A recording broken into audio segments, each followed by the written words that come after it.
છોટાઉદેપુરના રાઠવા વિસ્તારમાં કુલ 12 જેટલા ગામોમાં 18 કરોડના ખર્ચે નવીન રસ્તાઓનું ખાતમુહૂર્ત છોટાઉદેપુર લોકસભાના સાંસદ અને ધારાસભ્યની ઉપસ્થિતિમાં કરવામાં આવ્યું।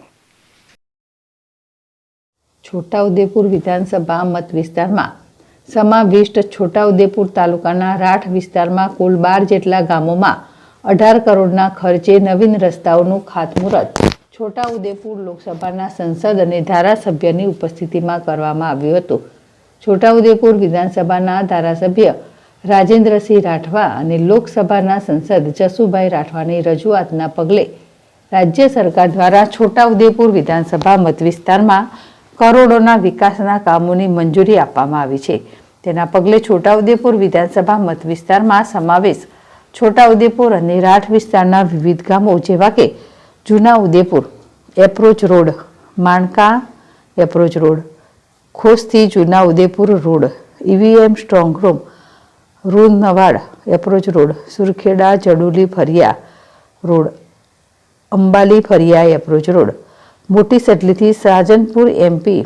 જઈને જોડતો રોડ, નાની કનાસથી સાજનપુર એમપીને જોડતો રોડ, મોટી કનાસથી નાની કનાસ રોડ,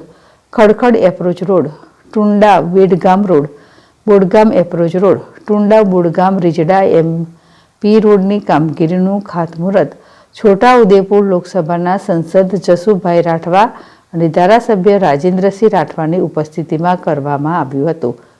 આમ કુલ 12 જેટલા ગામોમાં 18 કરોડના ખર્ચે નવીન રસ્તાઓના કામોનું ખાતમુહૂર્ત સંસદ અને ધારાસભ્યની ઉપસ્થિતિમાં કરવામાં આવ્યું હતું। આ કાર્યક્રમના પ્રસંગે વિવિધ ગામોમાં સંસદ અને ધારાસભ્યોનું લોકોએ ઢોલ નગારા સાથે ભવ્ય સ્વાગત કર્યું હતું અને ખાતમુહૂર્તના કાર્યક્રમો યોજાયા હતા। કાર્યક્રમમાં સંસદ અને ધારાસભ્યની સાથે આરોગ્ય સમિતિના ચેરમેન ગુમાનભાઈ રાઠવા, જિલ્લા પંચાયતના સદસ્ય લીલાબેન રાઠવા, ભુવાનસિંહભાઈ રાઠવા, તાલુકા પંચાયતના ઉપપ્રમુખ જયદીપભાઈ રાઠવા, છોટાઉદેપુર એમપીએમસીના ચેરમેન મુકેશભાઈ પટેલ, જિલ્લા ભાજપના યુવા નેતા સંગ્રામસિંહ રાઠવા, તાલુકા ભાજપ પ્રમુખ રસિકભાઈ રાઠવા, તાલુકા ભાજપના પૂર્વ પ્રમુખ કારુભાઈ નાયકા સહિત વિવિધ ગામોના સરપંચો,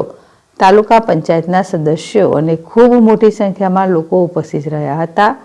અને લોકોએ ધારાસભ્ય અને સંસદનો આભાર પણ વ્યક્ત કર્યો હતો।